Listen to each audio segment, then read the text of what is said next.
कोई भी फर्म में जब डिसीजन लिया जाता है तो वो डिसीजन अफेक्ट करता है उसके लॉन्ग टर्म प्लान और उसके शॉर्ट टर्म प्लान को। जब ये शॉर्ट रन और लॉन्ग रन में जो भी इम्पैक्ट पड़ता है उस डिसीजन का बिजनेस के लिए, वो बहुत ज़्यादा इफेक्टिव होता है। आज की वीडियो में हम पढ़ रहे हैं principle of time perspective. Welcome to college tutor.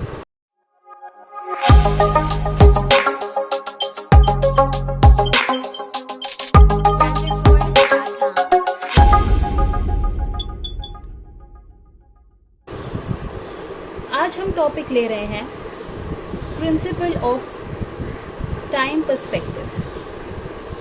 ये प्रिंसिपल ये कहता है कि फर्म को जब भी कोई डिसीजन लेना हो तो उसको देखना होता है कि उस डिसीजन का इम्पैक्ट शॉर्ट रन में कैसा होगा और लॉन्ग रन में कैसा होगा।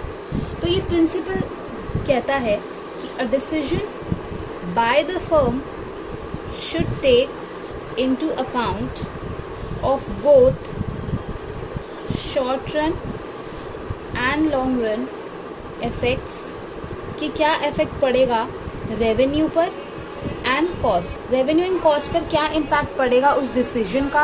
और ये प्रिंसिपल कहता है कि एक राइट बैलेंस बनाना होगा लॉन्ग रन और शॉर्ट रन का।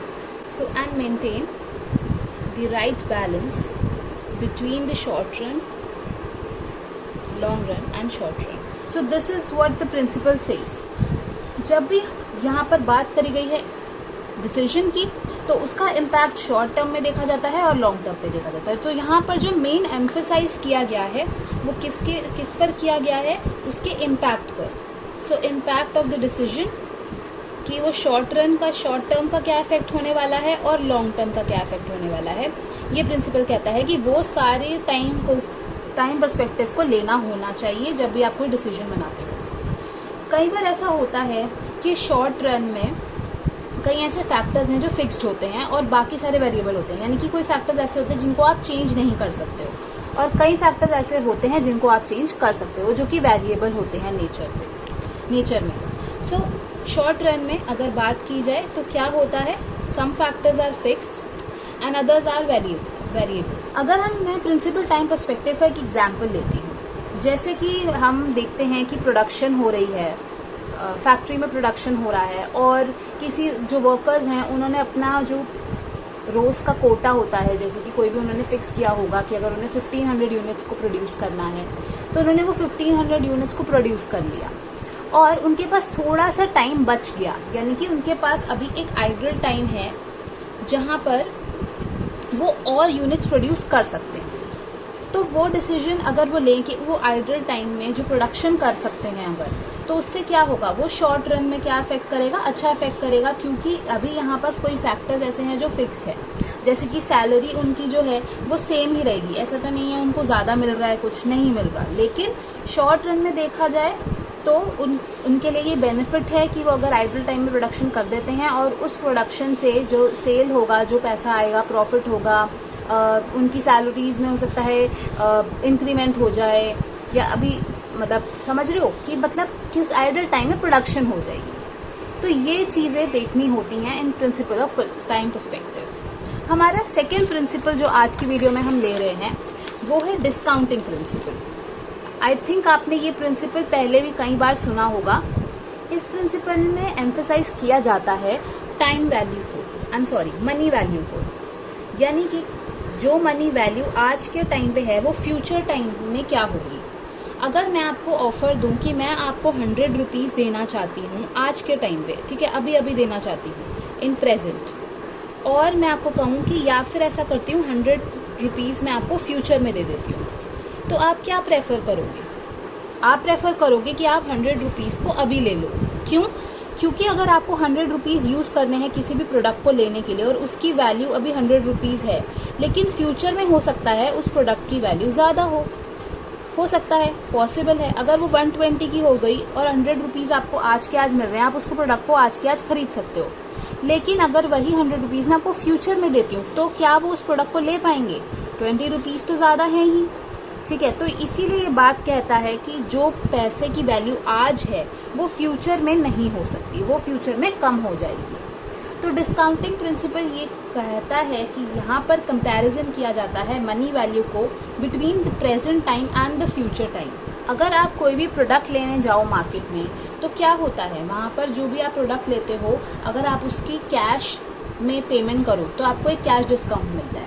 तो वही चीज़ तो है डिस्काउंटिंग प्रिंसिपल कि वो क्या चाहते हैं कि आप उनको अभी के अभी कैश दे दो और आपको थोड़ा डिस्काउंट दे देंगे वो, क्योंकि उसकी जो कैश की वैल्यू आज होगी वो कल नहीं होगी, वो कल कम हो जाएगी उसकी वैल्यू। तो इसीलिए मनी वैल्यू इन प्रेजेंट और फ्यूचर को कंपेयर किया जाता है इन डिस्काउंटिंग प्रिंसिपल। और इसका एग्जाम्पल आप लिख सकते हैं cash discount for cash cell. अब एक और एग्जाम्पल लेते हैं कि अगर हमें बैंक में पैसे जमा कराने हैं, कितने जमा कराएं कि हमको 1 साल बाद 1 लाख रुपए मिल जाए। तो हमारा जो डिजायर्ड अमाउंट है यानी कि जो फ्यूचर अमाउंट हम चाहते हैं वो कितना है, 1 लाख का, राइट।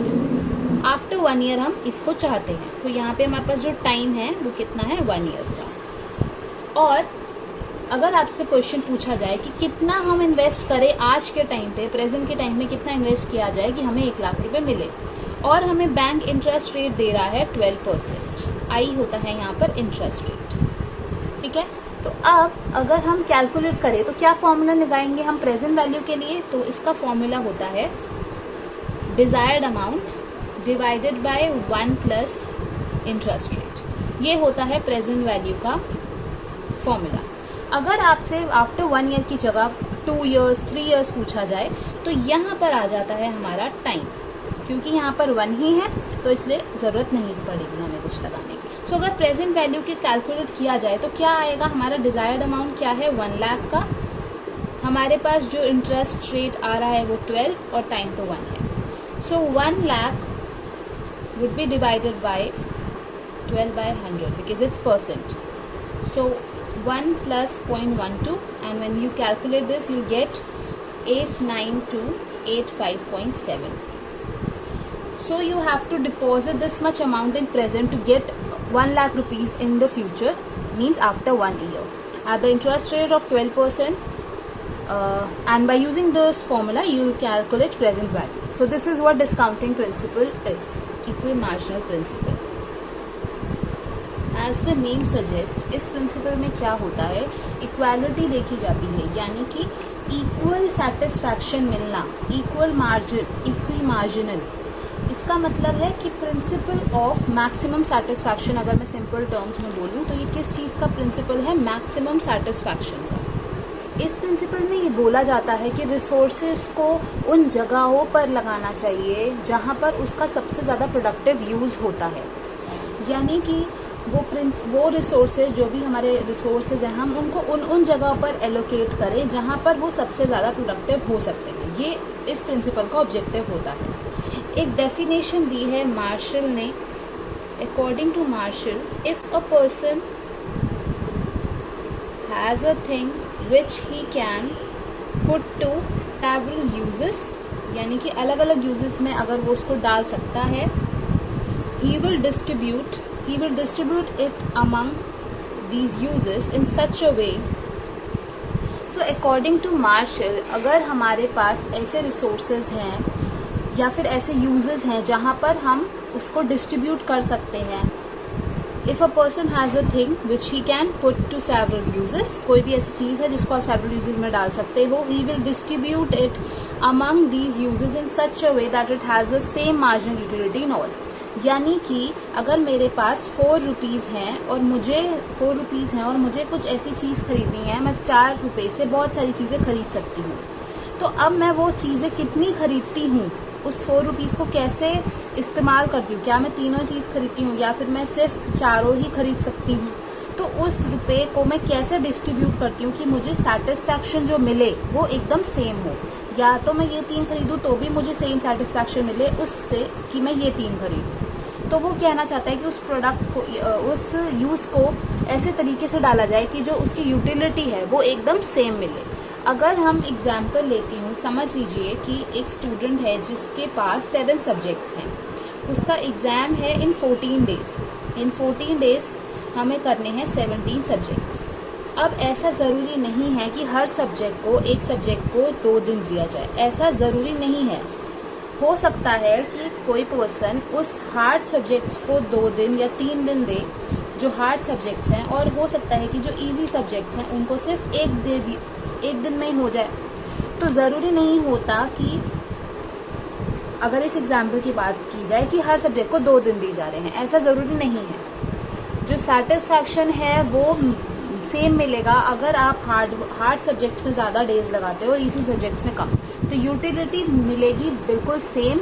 और आपको मार्क्स, क्योंकि हमारा इसमें क्या ऑब्जेक्टिव होगा कि हमें मैक्सिमम सेटिस्फैक्शन मिले, यानी कि हमें मैक्सिमम मार्क्स मिले। तो उस मैक्सिमम मार्क्स के लिए उस जो प्रोडक्ट, जो हमारे पास अभी प्रोडक्ट क्या है, यहाँ पर टाइम है हमारे पास, ये जो उस डेज को कैसे डिस्ट्रीब्यूट किया जा रहा है उन 7 सब्जेक्ट्स में, इस तरीके से डिस्ट्रीब्यूट किया जाए कि हमें सेटिस्फैक्शन मिले मैक्सिमम।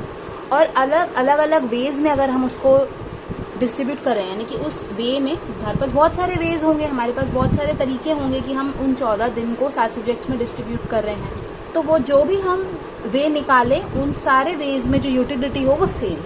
ये कहता है इक्विमार्जिनल प्रिंसिपल। ये प्रिंसिपल बहुत सारी जगहों पे यूज़ किया जाता है, जैसे कि बजटिंग में यूज़ किया जाता है, इन्वेस्टमेंट डिसीजंस अगर लेने हो तो उसमें यूज़ किया जाता है, प्रोडक्ट की अगर प्राइसिंग करनी हो तो भी इक्विमार्जिनल प्रिंसिपल यूज़ किया जाता है। So, like always, do like and comment on this video. Do subscribe our channel and hit the bell icon. Don't forget to share this video with your friends. And to get regular updates on WhatsApp, you can join our WhatsApp group by the link in the description below. And to get any notes on commerce subjects, do refer our website collegetutor.net. Keep smiling. Bye.